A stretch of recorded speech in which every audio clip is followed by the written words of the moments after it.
giant insects giving anime waifus backshots? Bro, what the fuck? Yes, this is an anime movie, guys, based off of a web manga. No, I saw a clip of this movie on TikTok of a new girl getting plowed by a giant insect, and I was like, yeah, I have to make a video on this. But before I do, I want to let you guys know the basic premise of this anime described by myanimelist.com. After an airplane crash during a school trip, Oribe Mutsumi and her classmates were stranded on seemingly deserted island. Mutsumi found the other survivors and used her wilderness knowledge to help them. She expects that they will be rescued in about 3 days, which doesn't seem so long to endure. However, she didn't account for the fact that the island is populated with gigantic killer insects. Her knowledge of butterflies, wasps, and more may be the only thing that will help any of her classmates survive to be rescued. So yes, this is a typical survival anime where the MC is the one that's knowledgeable of the potential threat that they're in. So in this case, you have Mutsumi, who is, I guess, really into bugs and shit. And I guess that's gonna be helpful against these giant killer bugs. So let's go over all the characters that survived the plane crash and are stuck on the island. You got the MC, obviously, who's obsessed with insects. Then you got this glasses girl who is friends with the main character, who obviously is that typical innocent type in anime with the glasses, all nerdy. But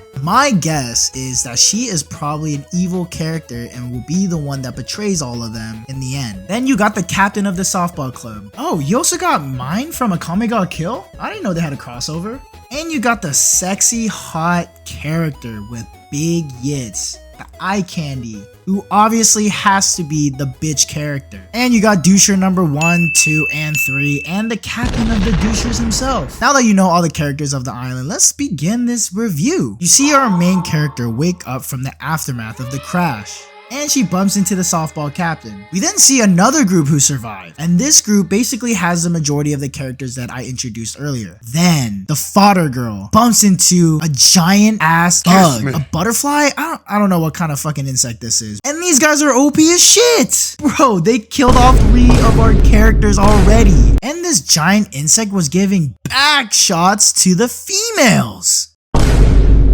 Hell no, to the no, no, no. That's how she died. Man, this bug lifted her skirt and everything. Honestly, these 3 characters were just there to show us audience that this island is very dangerous. But hey yo, what is this clip right here, bruh?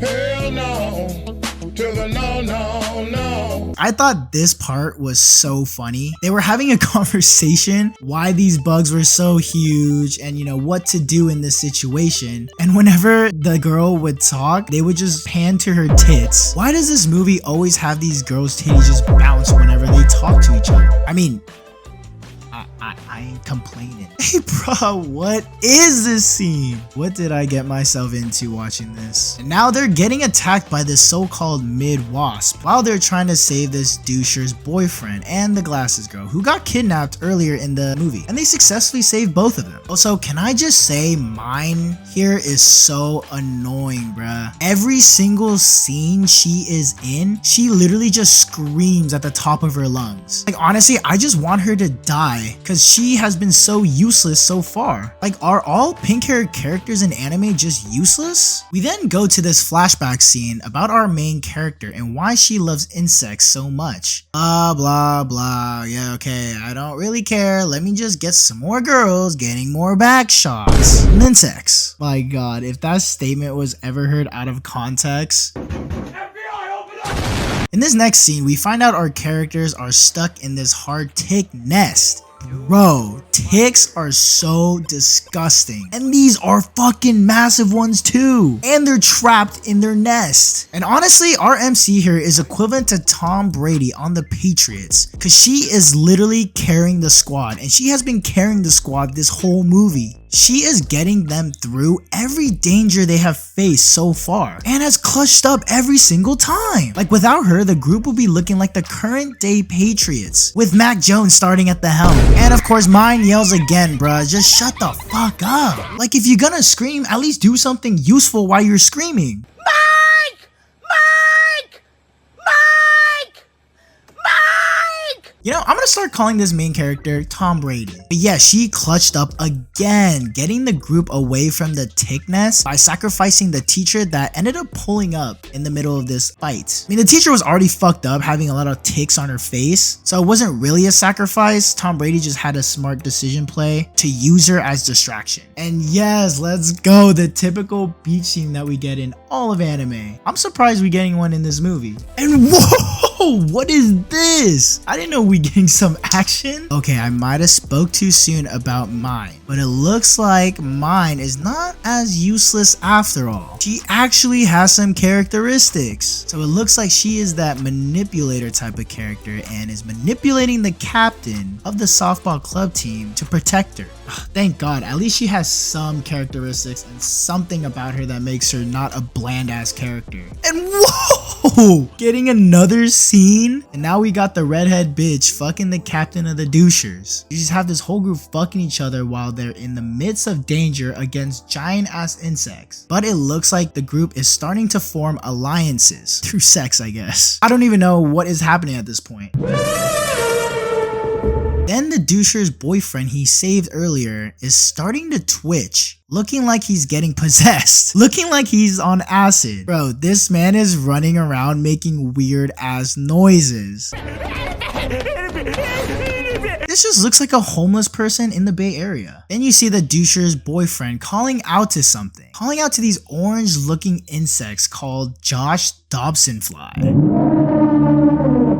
And of course the bitch and the doucher betrays everyone and locks the door on the others. Wow, what a shocker. They betrayed everyone. But honestly, if that was me, I would not betray Tom Brady. Like, what the fuck? She's the one that's been clutching up every situation they have been in. Like, that move, betraying her, doesn't make any sense. She's the only knowledgeable one of the threat that they're going against. And the glasses chick wakes up. And of course, right when she wakes up and Captain of the Douchers decides to live up to his name and do something super sus, something that we don't want to see. But nope, before that happens, Doucher number 3 saves her. Honestly, this guy ain't no doucher. Now we're heading into the final act of this movie, where Tom Brady is about to pull the biggest comeback of the century, bigger than the 28-3 comeback win against the Falcons. She builds this contraption to lure the insects with the lights. Then when the insect lands on the building, it then electrocutes the insect. I guess this is a transmission tower? I don't even know what is going on at this point, to be honest.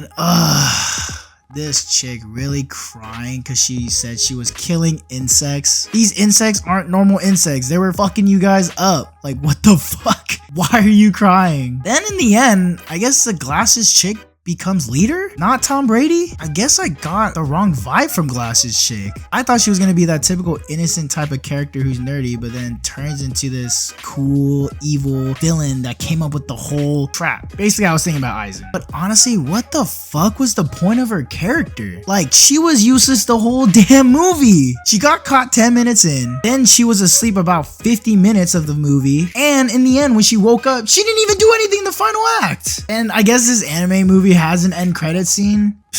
Thinking they Marvel and shit. And I guess there are more survivors on this island? I don't even know, man. I'm so lost. I don't even know why they introduced these characters. I mean, maybe if you're a manga reader, you guys could tell me in the comments, but I don't know. The final rating I am gonna be giving the Island of Giant Insects is a 4.5 out of 10. Like, it was entertaining enough to get me through the whole thing, but lots of confusing parts and parts where it just didn't even need to happen. I don't know, maybe there's a lot more source material in the manga for some things that didn't make sense in the movie. If there are, just comment them down below, let me know. I'm kind of interested if there is more details. Like and subscribe and comment down below what you guys want me to review next. I want to do a lot more obscure type of anime. Bro, I can't believe these insects were getting more action than me. Like, I literally lost to a flying ant. What the fuck?